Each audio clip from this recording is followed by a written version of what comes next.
It began, as world-shaping moments often do, in apparent simplicity. On a quiet morning in Ouagadougou, the capital of Burkina Faso. President Ibrahim Traoré'S sat at his modest wooden desk surrounded by papers on agroecology, regional education plans, and legislative drafts focused on Pan-African cooperation. It was to be another workday, one filled with the kind of meticulous policy engagements that have come to define his technocratic people-first leadership. But that morning would unfold into something far more enduring than another video conference.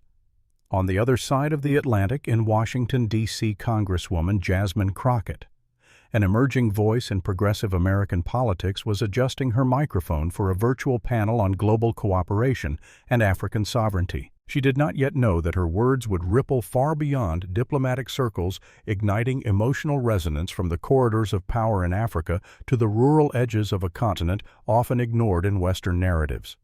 The meeting was routine, its premise not organized as a multilateral dialogue among leaders and policymakers. The session aimed to strengthen global partnerships based on respect rather than subordination, a concept often spoken of, rarely practiced when rep. Crockett began to speak. Her voice was both steady and emotionally laden. "Mr. President," she began, eyes locking with the camera. "Today I want to dedicate my time to something that goes beyond politics or diplomacy. I want to talk about dignity." The phrase fell like a stone into still water. President Traoré, known for his disciplined silence in international discussions, looked up from his documents. Something in her tone disarmed protocol. What followed was not a political statement, but something far braver, a public act of recognition free of condescension, grounded in shared human struggle.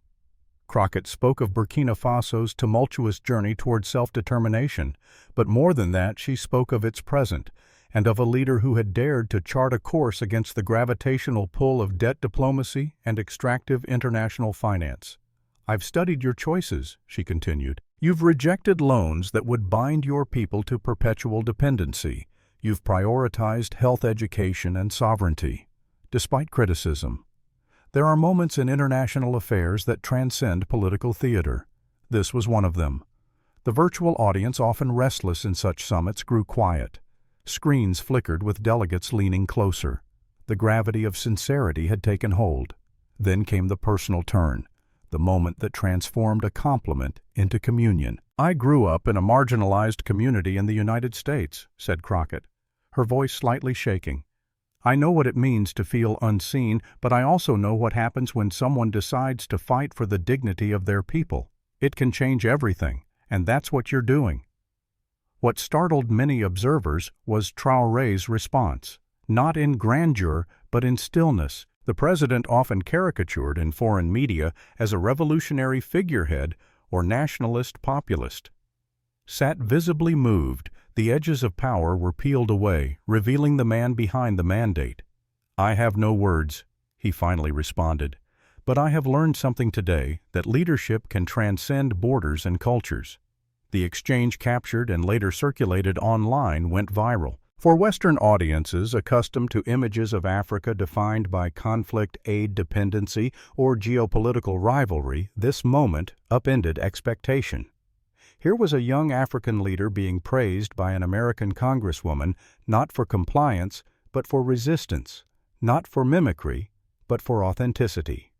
More than symbolism, the moment signaled a reconfiguration of how global leadership could be understood. Traoré had not played the supplicant. He had not appealed for assistance. He had offered a model rooted in historical consciousness and social justice. Crockett, in turn, did not patronize. She aligned.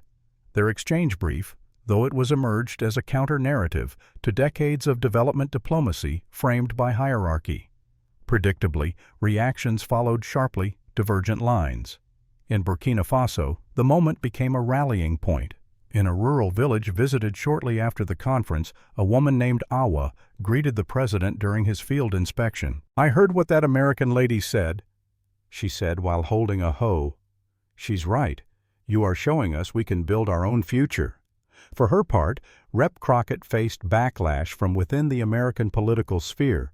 Critics accused her of romanticizing African strongmen or of engaging in anti-Western posturing, but in a nationally televised interview, she pushed back unflinchingly. "I'm not romanticizing anyone," she stated. "I'm recognizing leadership that puts people first. If that discomforts my colleagues, perhaps we need to re-examine our metrics of leadership." This was not a fleeting media cycle. It became a parable of how power, when fused with humility and directed toward service, can become a bridge rather than a wall. Observers across continents began to engage with the moment through new lenses.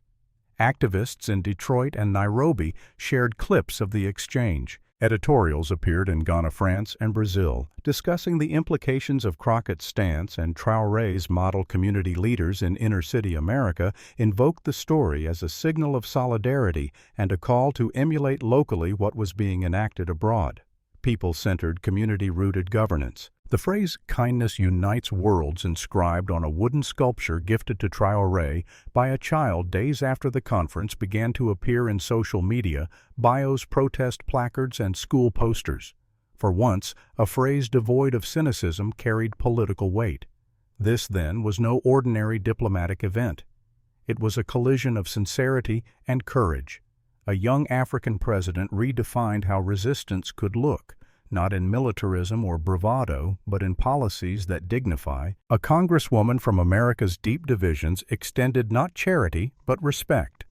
In doing so, both made it clear the future of global dialogue may not lie in boardrooms and summits, but in the boldness to speak with heart. In the days and weeks that followed the now legendary video exchange between President Ibrahim Traoré and Congresswoman Jasmine Crockett, the conversation that had begun in a digital meeting room evolved into a living movement. What began as an unscripted moment of mutual respect had grown, organically and powerfully, into a transcontinental reflection on leadership development and the role of dignity in public life. Burkina Faso, long overlooked by global media, except during times of unrest, suddenly found itself at the center of a different kind of spotlight, one not marked by crisis, but by innovation. International observers arrived not to report on disaster, but to document transformation. They found a government quietly but steadfastly redirecting national priorities toward education, healthcare, and agricultural self-sufficiency. No grand public relations campaign had preceded these reforms. They were not designed to attract investment or appease foreign donors. They were acts of conviction. During a special public ceremony held in the heart of Ouagadougou, hundreds of citizens gathered under the banner of the Guardians of Knowledge initiative, a national effort aimed at empowering rural communities through access to education and cultural heritage preservation. Journalists from France, Topper for Al Jazeera, and even local Chicago media stood among farmers, students, and elders to witness what many described as a quiet revolution. Traoré, clad in the traditional Faso d'Anfani fabric, stood on the makeshift stage, his voice thick with sincerity as he addressed the crowd. "Today, we are not here to celebrate numbers or foreign accolades," he said. "We are here to honor those who have built this country with their hands, their minds, and their hope." The speech, brief yet searing, was not crafted for foreign approval. It was addressed to his people, and they knew it. In the crowd stood Awa, the same farmer who had greeted the president weeks earlier. Her story, like that of so many in Burkina Faso, was now being recognized not as anecdotal, but as emblematic of a deeper shift. Children held up school books and notebooks, symbols of a future no longer written from afar. Local artisans handed over small sculptures and wooden carvings as tokens of gratitude. Among them, the now famous piece bearing the phrase, "Kindness unites worlds," carved delicately between two human figures holding hands. That sculpture, first gifted by a child, had become both metaphor and mantra for a new diplomatic ethic. Meanwhile, in the United States, the echo of Crockett's speech continued to reverberate. During a town hall in Washington's Southeast District, a historically underserved neighborhood, Congresswoman Crockett recounted her experience with Traoré. "He didn't speak like a man trying to impress the West," she told the gathering. He spoke like a leader grounded in his people, and that's the kind of leadership we need here too. Her words ignited a flurry of grassroots action. Local educators, pastors, and activists began organizing forums inspired by the Traoré doctrine, a loosely defined but emotionally resonant set of principles that prioritized community dignity over institutional vanity. The phrase, "serve not dominate," began appearing in campaign literature and youth workshops. Not everyone was pleased. Predictably, opposition voices labeled Crockett as naive, even reckless. Editorials in conservative media warned against elevating foreign radicals and accused her of undermining American leadership. But Crockett remained unshaken. In an interview with The Atlantic, she said, "I'm not advocating for importing policies. I'm advocating for importing values, humility, service, and dignity. If that challenges the status quo, so be it." Interestingly, her political gamble began to yield results. While some colleagues distanced themselves, others, particularly younger legislators, expressed admiration. What had initially been seen as a soft moment had become a hard truth. People were hungry for authenticity. Back in Burkina Faso, the impact was even more tangible.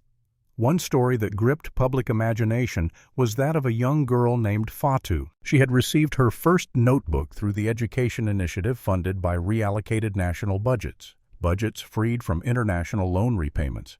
During a presidential visit to her village, she held up the notebook shyly and said, "I want to be a teacher. I want to help children dream, the way you told us we could." To some, this may appear sentimental.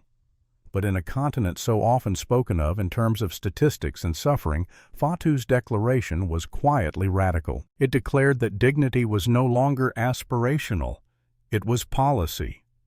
As Traoré moved through the crowd that day, speaking not from a podium, but face to face with those his government had served, a foreign journalist scribbled in his notebook, "Today in Burkina Faso, I saw the future of an Africa that values its history, honors its heroes, and builds bridges of dignity for all."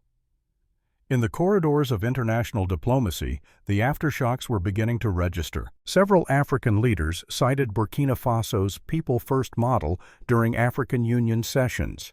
In Geneva, a United Nations working group on sustainable development referenced the Traoré-Crockett exchange as an example of values-based diplomacy. Even within the IMF, internal memos reportedly acknowledged the public pressure for reevaluating loan conditions imposed on Global South nations. In truth, the moment had outgrown its protagonists. It had become a story co-authored by a continent yearning to be heard and a legislator brave enough to listen.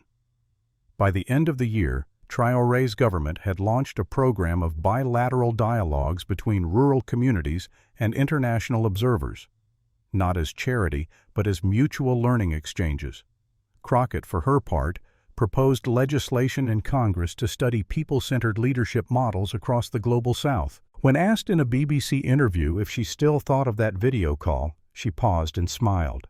Every day, she said, because for once politics didn't feel like a performance, it felt like truth. And perhaps that is the final gift of this unlikely connection, a reminder that leadership, at its most profound, is not about the power one holds, but the lives one lifts. In that simple idea lies the radical promise of our shared future.